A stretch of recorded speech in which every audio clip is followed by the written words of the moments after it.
Ask someone for a list of famous TV cars, and chances are pretty good that KITT from Knight Rider shows up on that list. I mean, how could it not, right?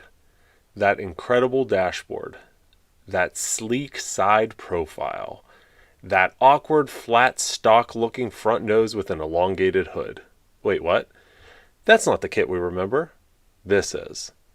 So what is the deal with this version of KITT, which we see in the pilot and in a number of other episodes through the use of stock footage? Today we will uncover the history of this very unique version of KITT, as well as talk to the designer John Ward. So let's go.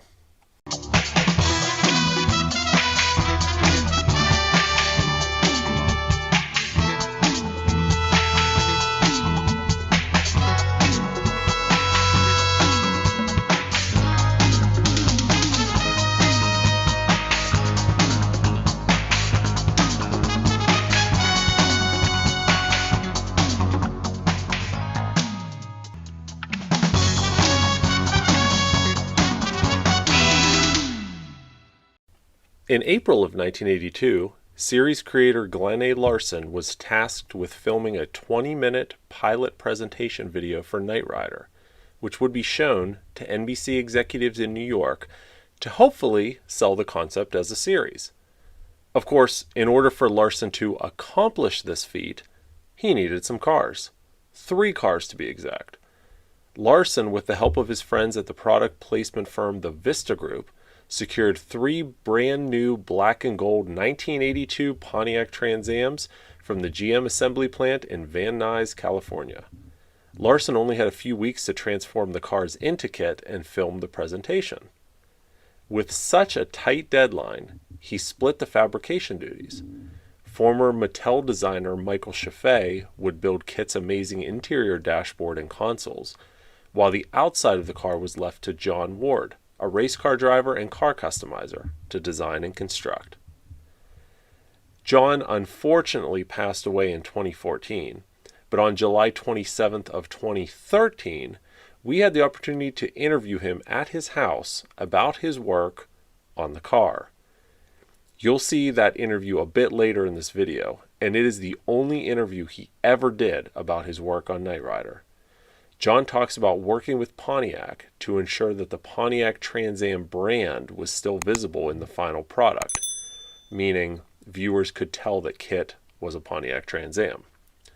As such, John was only able to modify the exterior of the car so much.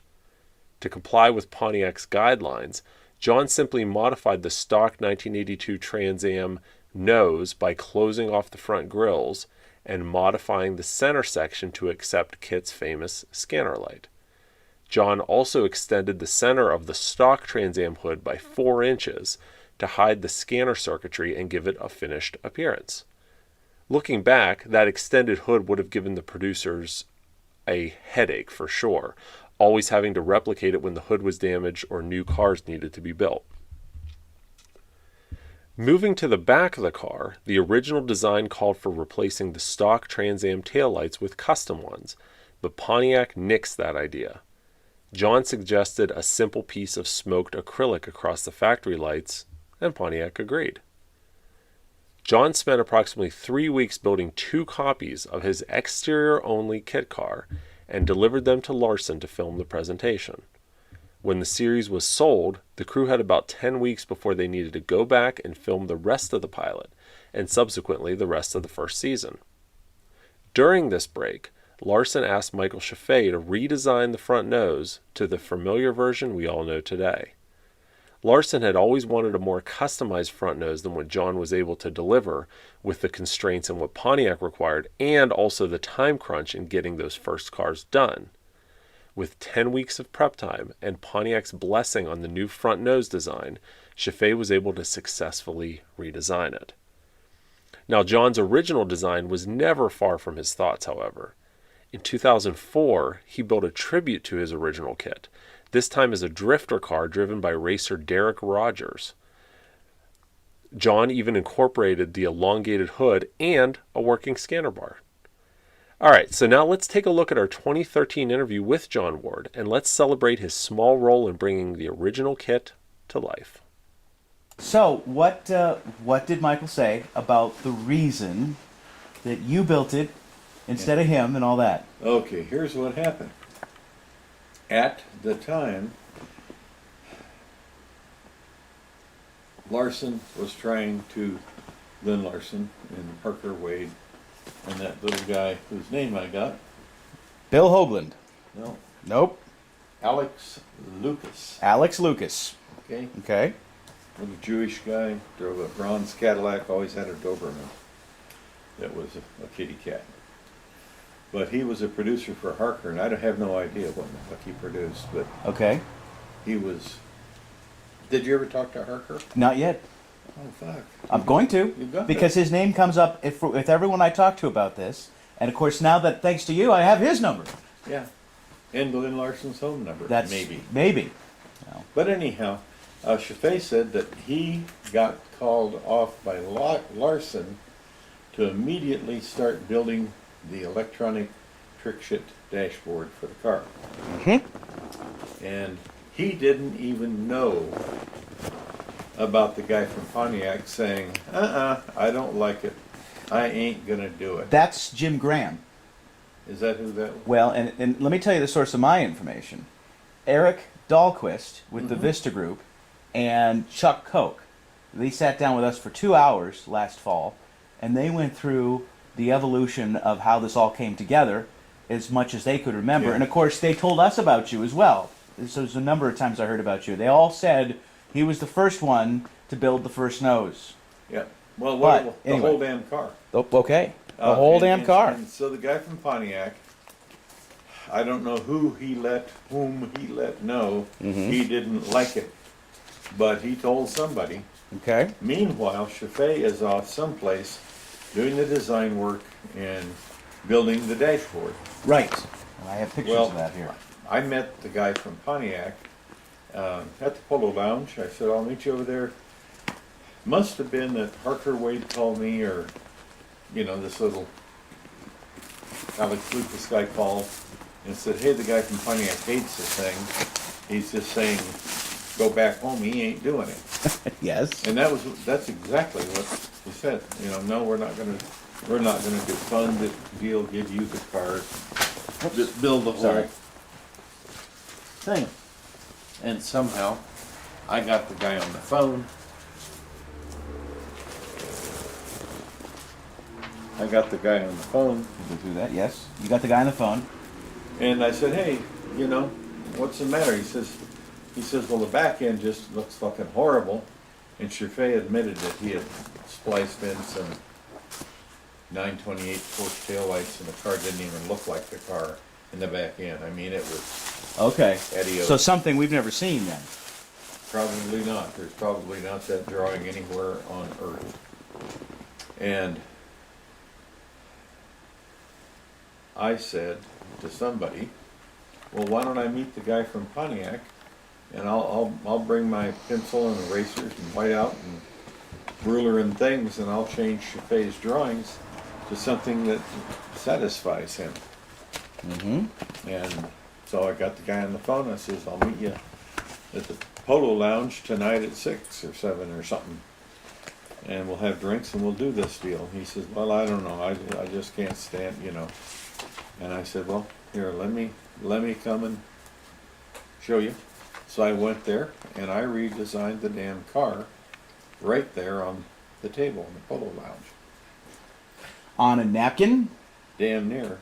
On Chaffee's original drawings. Okay, so you were drawing on top of his drawing. I changed his drawings. Uh-huh. I took an eraser and I erased the taillights, and I erased the big long pointed nose.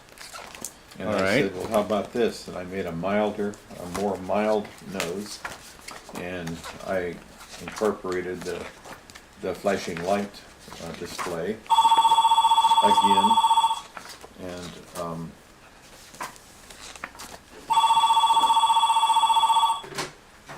hello. Oh, good. Is this Helen? Hi. I'm in the middle of a meeting, Helen. I'll call you later. This crazy lady I've never fucking met. calls me and says, "Hi, this is Ellen." Well, thought, well.